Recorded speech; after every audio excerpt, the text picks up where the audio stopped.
Hi, I'm Noah Solomon with the Red Carpet Report here in sunny Albuquerque, New Mexico, hosting the Focus on New Mexico Filmmaker Spotlight. Thank you for being here today. Thank you for having me. So, what brought about the inspiration to making Carl the Exorcist? I guess I always love, well, I do mostly comedies, and I love anything where people don't know what they're doing, but they're in a really high stress, high stakes situation. And I guess that just kind of speaks to my philosophy on life, is that a lot of times I think people don't really know what they're doing, but you just have to pretend like you know what you're doing. And so that's what drew me to all the characters, whether it's the mother, the father, the spiritual doula, or the priest. It's everybody's first exorcism, and so no one knows exactly what they're doing. Did you write the entire project yourself, or did you collaborate? I did the whole project myself. Yeah, I couldn't find a producer and I couldn't find a production designer, but I had a really great DP and a really great cast, and some really great crew people, and yeah, so my mark is all over it. So, what ended up bringing you out to Los Angeles to film instead of Mexico? It's easier to find the type of house I wanted in LA. Yeah, so that's actually I stitched together several houses. So like the bedroom's one house, the hallway's a different house, the upstairs, the downstairs living room is a different house, and so it was easier to get a lot of the stuff in LA. Also, the DP donated all of the gear, and so we had to be close to where he lives.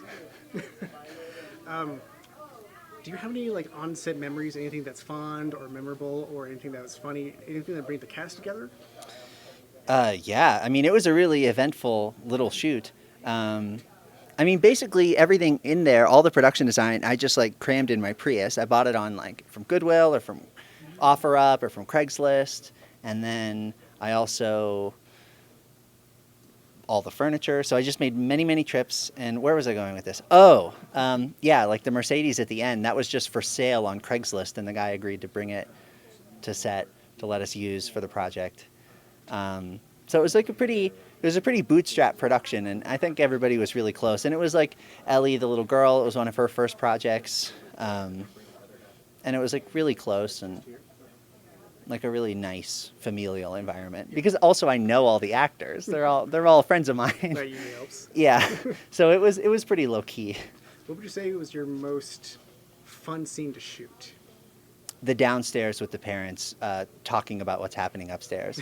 I just kept writing more and more material for them to say because I loved it so much. It was obviously working. And so I was like, okay, say this. Okay, now you say this, and then you say this. That's kind of how I work. So I don't cut in between takes. They're these long takes. They're like 45-minute long takes of us just working on the material. Did you all end up going out for takeout after everything was done? No, I ordered takeout to the locations. That's how we did it. We'd get everybody's order on Grubhub. So it was all five, not just the two? Not just the two parents? Well, everybody was there. I mean, no, it wasn't like I wasn't organized enough to just have like just the two. Yeah, everybody was there the whole time. Yeah. Like I said, it was pretty low key. So do you have any other projects going on lately? Yeah, I have a couple. I just finished a comedy pilot and another feature film, and I'm working on an feature adaptation of Carl, and then I actually work in PR and advertising. So every 2 weeks I have a new project there. So I do a lot of PR projects. Cool. Yeah. Any final thoughts? It could be on anything you want. Any final thoughts? I don't have any final thoughts. That's just fine too. Thank you very much. And Thank enjoy you. the rest of your day. Thank you. Thanks for tuning in. If you like what you saw, hit that like button, subscribe, and leave a comment down below. Tell us what your favorite film shot in New Mexico was. This is the Red Carpet Report. Stay safe and keep moving forward.